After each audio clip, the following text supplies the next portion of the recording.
अस्सलाम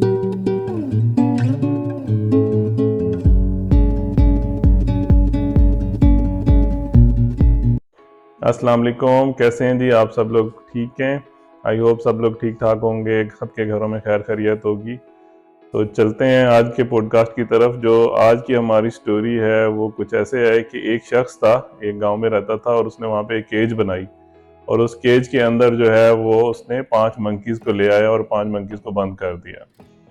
तो और उसके अंदर एक सीढ़ी रख दी उसने। तो वो 5 बंदर वहाँ पे इसी तरह एक दिन घूम फिर रहे थे, तो उसने उस सीढ़ी के ऊपर एक बंच ऑफ बनानास जो है वो लटका दिया। तो एक बंदर को क्यूरियोसिटी हुई कि उसको खाने के लिए वो सीढ़ी के ऊपर चढ़ा, और जैसे ही वो सीढ़ी के ऊपर चढ़ा उसको केले को खाने के लिए, तो वहां से उसने ऊपर से उसके ऊपर बारिश कर दिया, आर्टिफिशियल पानी फेंकना स्टार्ट कर दिया। तो बंदर भाग के नीचे आ गया। पहले तो उसको कुछ समझ नहीं आई कि ये क्या हो रहा है। उसने दोबारा ट्राई की तो दोबारा इसी तरह नहीं हुआ। जब वो सीढ़ी के ऊपर चलने की कोशिश करता तो उसके ऊपर बारिश हो जाती। तो बाकी जो 4 बंदर थे उन्होंने देखा कि ये तो बार बार ऊपर जाता है और इसकी वजह से हमें जो है मुसीबत में पड़ जाते हैं, तो उसने उसको पकड़ के मारना शुरू कर दिया। तो जब भी वो ऊपर चढ़ने की कोशिश करता तो बाकी बंदर उसको मारते। तो यही सोचते सोचते उसने फिर छोड़ दिया। उसने उसको समझ आ गई कि जैसे ही मैं सीढ़ी पर चढ़ता हूँ तो वो मुझे मारते हैं, इसका मतलब है कुछ इस सीढ़ी में ही गड़बड़ है। तो इसी तरह वो कोई भी इस पे सीढ़ी के ऊपर नहीं चढ़ा। तो फिर जो उनका ओनर था उसने क्या किया कि उस बंदर को निकाल के एक और बंदर को वहां पे रिप्लेस कर दिया। जब उस बंदर को रिप्लेस कर दिया तो वो बंदर नया था, बाकी 4 तो बंदर वो कभी भी उस सीढ़ी की तरफ जाते नहीं थे। उसने भी इसी तरह ही हरकत की और सीढ़ी के ऊपर चढ़ना स्टार्ट कर दिया। अब जैसे ही उस बंदर ने उस सीढ़ी के ऊपर चढ़ने की कोशिश की तो उसने वहां पे बाकी बंदर ने उनको मारना शुरू कर दिया।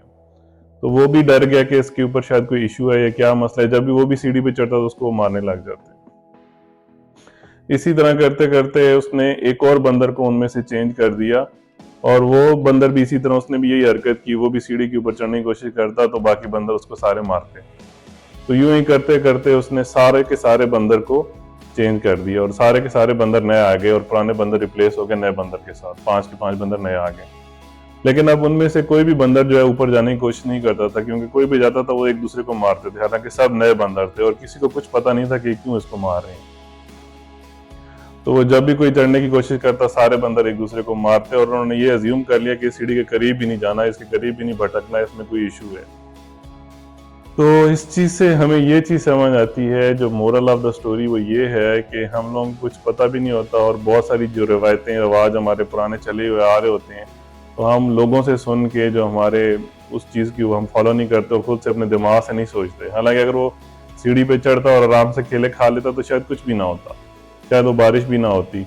तो लेकिन वो यही एक अजम्पशन उन्होंने कर ली कि जैसे हम सीढ़ी पे पाँव रखेंगे तो बारिश आ जाएगी। तो इसी तरह हमारे यहाँ भी इसी तरह हमें खुद को चेंज करने की ज़रूरत है, जो हम पुराने रस्म और रवाज को फॉलो करते हुए आ रहे हैं, और हमें ये लगता है कि जैसे बस अगर हम ऐसा नहीं करेंगे तो पता नहीं क्या हो जाएगा। तो ये मोरल ऑफ स्टोरी है कि हमें खुद अपनी दिमाग से सोचना चाहिए और पुरानी जो रिवायतें हैं, ख़राब रिवायतें हैं, बुरी रिवायतें हैं, उनको ख़त्म करना चाहिए और अपना दिमाग इस्तेमाल करके रिसर्च करनी चाहिए।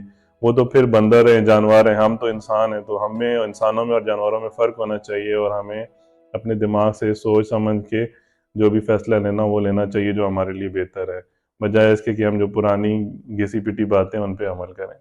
आई होप आपको स्टोरी पसंद आई होगी। Thank you very much. अल्लाह हाफिज़।